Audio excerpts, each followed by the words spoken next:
What is good, internet? It is Spirit of Paradox here, and welcome back to another video. Today we are going to be continuing the storyline of Ultimate Nightmare issue number 2, and this is the first story in the Ultimate Galactus trilogy. In this issue, Ultimate Falcon meets Ultimate Captain America and Black Widow for the first time, and joins the SHIELD Black Ops team to help discover what this alien warning means and where this alien signal that originates in Tunguska is coming from and why.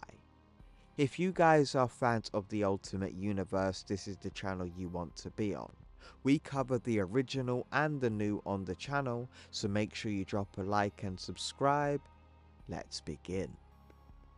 The story begins in the X-Mansion with the X-Men, and Peter Rasputin says, Tunguska? How would you put it? Tunguska is the outback. It was only lightly populated before the explosion. I think some of the tribes are there still, catch their own food. You mean people who don't have tractors? And Colossus adds, listen, that whole area was sealed off by a Evunk shaman chief of 50 years because he believed it to be seriously enchanted. If someone in the deep Tunguskan forest, in the Evunk tribe or something, has gone full blown, there is going to be no coping mechanism for them. And Ultimate Charles Xavier adds, the tone of their broadcast suggests that the best is not happening. So you say? I have placed the source of the signal against the global positioning and have a location accurate to the square mile. You're to prepare the X-Jet for launch. Whoever this poor soul is, I want them brought back here.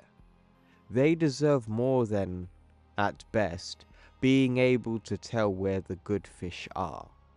And as Pitor says, the best case scenario is unlikely. Rescue this poor dreamer, my X-Men.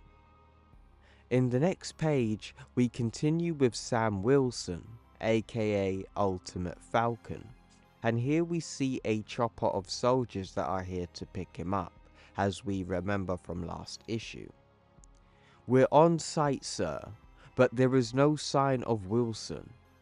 Hold the damn thing still, could you? Who's that? This is Wilson's soldier. Hold the chopper steady, or else I'm going to go right through the blades on approach. Where are you? Look down and step back. And then we see Falcon is about to get ready to enter the chopper, and one of the guys is like, my god, is awestruck by Falcon's suit. And as Ultimate Falcon makes his way aboard, he tells the pilot, take us up, son. And so, Ultimate Falcon gets picked up by the helicopter, and then the helicopter takes us all the way to the Flying Navy ship, aka the SHIELD High Speed Helicruiser 23. In the next page, we go to Elsewhere, and this is where we follow up with the Ultimate X-Men. And Jean Grey asks, you ever been to Tunguska, Peter? No. Like I said, it's the outback. Besides, it's strange ground, you know. How do you mean? You know something exploded over Tunguska 100 years ago, right? I heard of it, sure. But Logan says no, not me. What exploded? Nobody knows. Maybe a meteorite. There's freaks in Moscow who say it was a spaceship. Our version of the people who put tinfoil in their hats to keep them alien mind beams out. But something blew up over Tunguska and flattened 100 square miles of forest. They say the shockwave was felt in London. For months afterwards, there was an aurora borealis over half the world at night. It took us 20 years to get an expedition out there. I mean, that's how far out it is. What people say is, the forest grew back wrong. Trees and plants were different. There's heavy level of mutation in the natural world there. That's why people don't talk about it. No one wants to be too interested in mutation, you know? Oh, I know. And while Colossus is giving us the exposition, Logan is playing on a Game Boy, getting his ass kicked by the Hulk.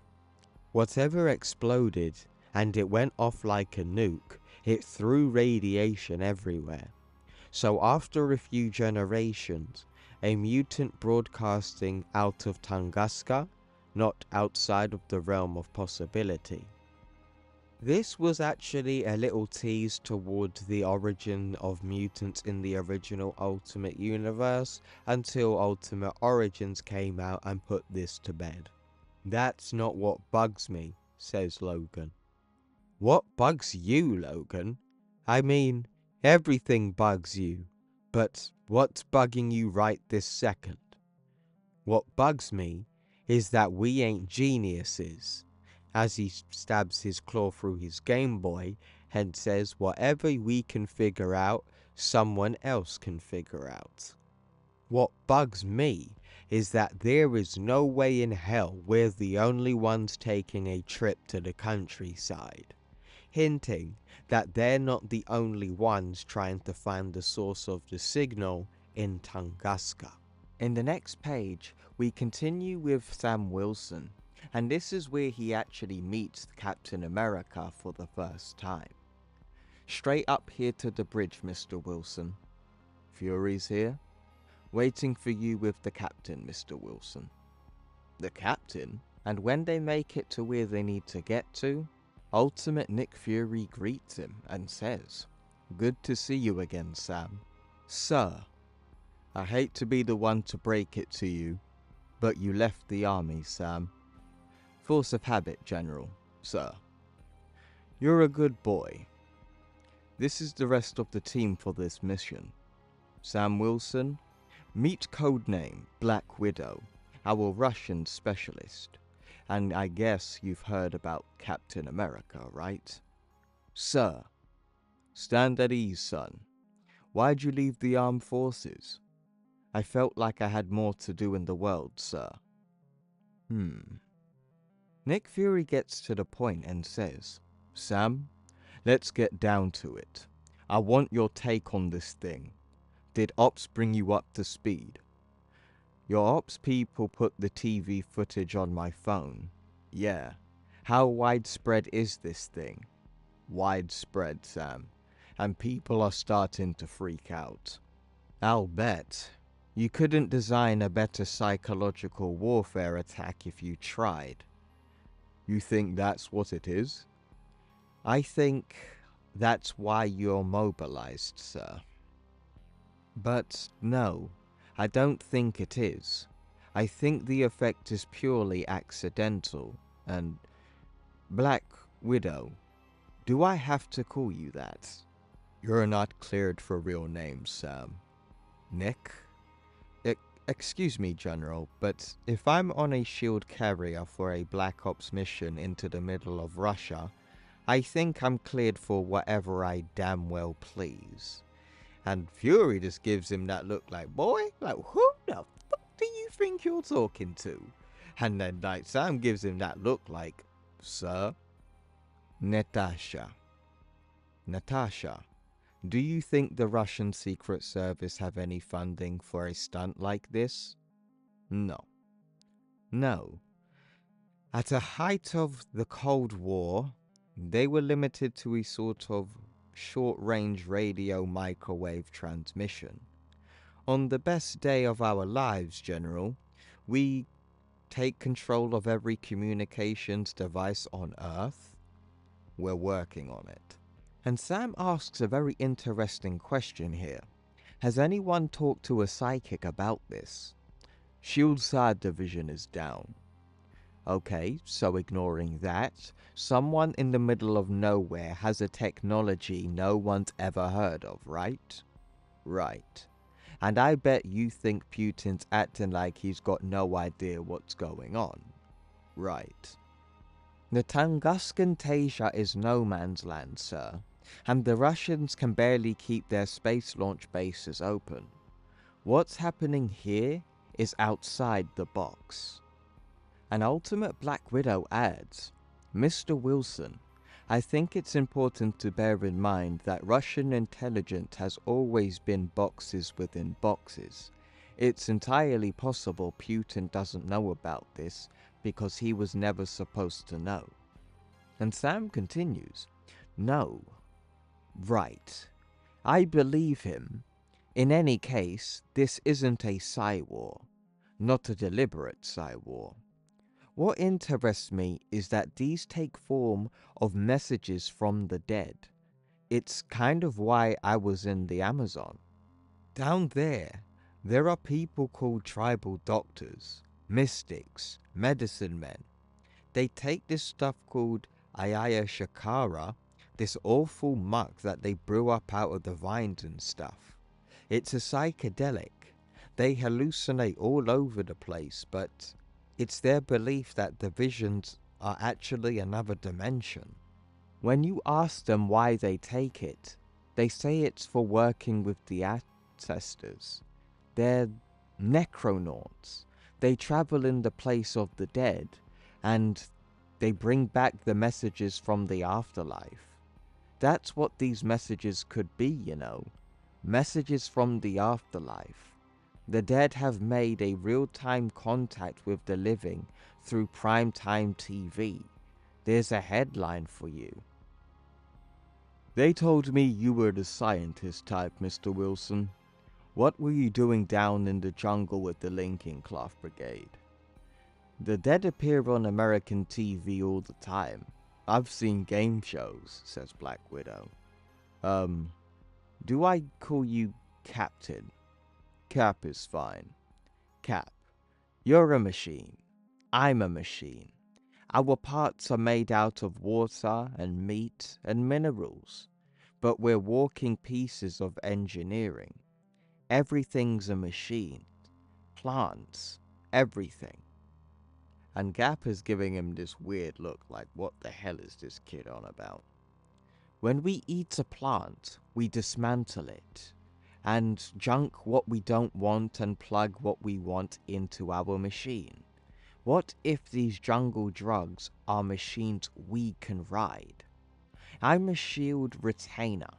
If I come up with anything good, SHIELD gets a shot at it. I've seen dead soldiers, Cap. What if I could make a chemical that can bring them back? And then Nick Fury's like, damn. And Steve is like, yeah, call me Steve. In the next page, we see more of the transmission, as we see an alien planet with an alien civilization, seeing a void in space getting closer and closer, and then eventually wiping all life out on their planet. But we see this weird thing that seems to look like a germ at the very end of it, and I think this will become important in the future. Some hours pass by, because everybody seems tired in this page. A soldier walks in with some information and says, Sir, we have a long-range geophysics result on the target area. It's not good. Let's see 'em, son. The soldier shows Fury a map of the Tungusian area, and Fury acknowledges and says, This is the ground zero region in low resistance, the basic shape of the area. This is the high power scan. This is underneath Tunguska. It's 2 miles long on each side. An underground complex? Asks the soldier. And even sleepy Captain America asks, is there a way in? There appear to be several entrances. We're approaching from the south. It'll bring us right over one.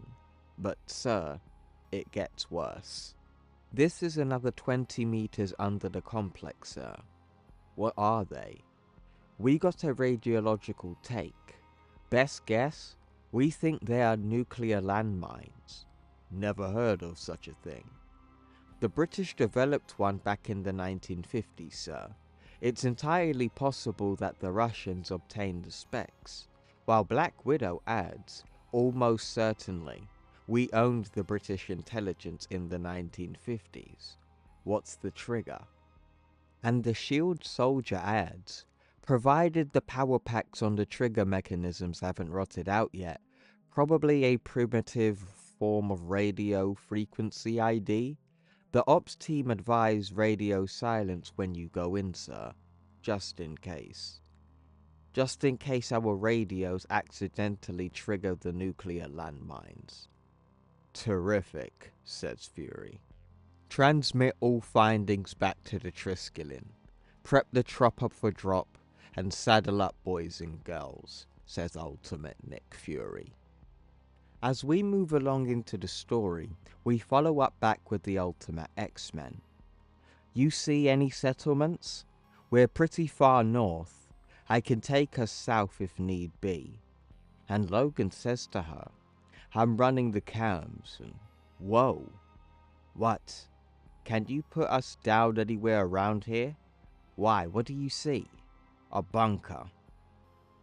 As the Ultimate X-Men find a place to land, the SHIELD helicruiser isn't too far behind, and we see the helicopter drop down with the team. But I have got to say, this helicruiser design is badass. I am actually disappointed Marvel never used this in the MCU. Don't get it twisted, I love the helicarrier we got in the MCU, but to see a flying naval battleship in the sky, like, that is dope. Come on, Kevin Feige, put this in the MCU, man. As the helicopter finally descends and manages to land, we get to SHIELD's Black Ops team at the destination. As the team move forward, they come across this big metal door, and we see Falcon and Black Widow dear inspecting it. What about this door? Do I task some specialist to blow it? Let me take a look at it first. That looks old, Black Widow says. It is, 1980s at best, and it's not powered. This is going to take a minute. If it's not powered, how are they going to get in and out? They're not. If it's unpowered, then there's no one inside here. Which is kind of interesting, isn't it?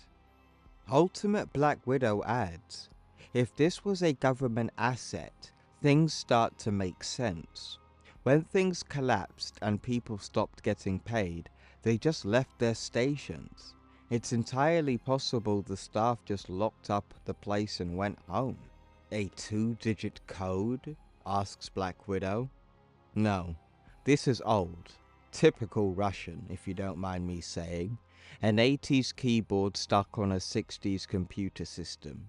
Take two things that work and nail them together. So, you type 99 for commit and return to confirm. And then we see Ultimate Falcon manages to get the door open. Move in, says Ultimate Nick Fury, and then we see them go inside the base. As we continue with the Ultimate X-Men, they seem to have the same problem with the front door. You're sure it's through here? Asks Colossus. We didn't see any settlements in this direction, so whoever's broadcasting is doing it from inside here. You want me to get the door? No, I'm in the mood to do this myself, says Jean Grey, keeping mutants in a hole. As she activates her abilities, she straight up rips the door apart with her powers. And Colossus is looking at Wolverine like, are you seeing this, bro? Like, what is up with this chick? And Logan's just like, And he's just watching like, I don't know what to do here, just let her tear down the door, innit? And Ultimate Jean Grey manages to tear this door down with ease, and these metal bars for this door look thick. And like, I'm talking like 3.5 foot thick of steel, and she's just tearing it down like it's nothing. Because right now, Jean Grey's hearing that broadcast in her head and it's irritating the hell out of her. So right now, she wants to use her abilities. And boy, tearing down that door mustn't have been easy for her to do, but she sure as hell made it look easy. And Logan asks Jean, "Feel better?" "Not even slightly. Let's go." As we see, the Ultimate X-Men make their way into the Tunguskan base. But boy, they have no idea what is waiting for them inside this base. And that is where Ultimate Nightmare issue number 2 ends. So that was Ultimate Nightmare issue number 2. And I really did enjoy this issue, even though it didn't really have much. This was really setting up the groundwork for this trilogy. Because we also do need to know, this is a part of a trilogy, so it's Ultimate Nightmare, and then there's another 2 storylines, and then we get the ending of it. But what I really did like about this issue was we got to see Ultimate Falcon really become a part of the team for the first time. So this is where Ultimate Falcon debuted really in this storyline, and he actually has a much different role compared to how he normally does in the main Marvel universe. Like, this Falcon is more of a scientist and a ex-soldier as well, and is a lot more intelligent here. With this Falcon, he uses his mind than his skill with his flight or with his suit, and really does use his brain, and that's something I really liked about this Falcon. And his design is a lot more grounded compared to his main Marvel Universe design that we all know. And this was typically the design that they used for the MCU, but with a few adjustments to the wings, of course. But for the most part, this is what they based Ultimate Falcon off when they introduced him into the MCU. And there was even one point, I believe, in Jonathan Hickman's Ultimates, on one cover it looked like Idris Elba was Ultimate Falcon, but it was just on a cover. But yeah, so I really did like seeing that, and also him getting to meet Ultimate Captain America for the first time. Also in this story, it's very grounded in its storytelling in this issue. Like, we see not everybody has the answers. So we see in the first issue how Charles Xavier managed to pinpoint where the signal was broadcasting from, and the X-Men managed to have the head start. But if you look at the S.H.I.E.L.D.'s Black Ops team with Nick Fury, Black Widow, Captain America, and Falcon, you see they have to get more military intelligence on the area to know what's really going on. So you kind of see how the X-Men had the location, but they don't know what's inside the location.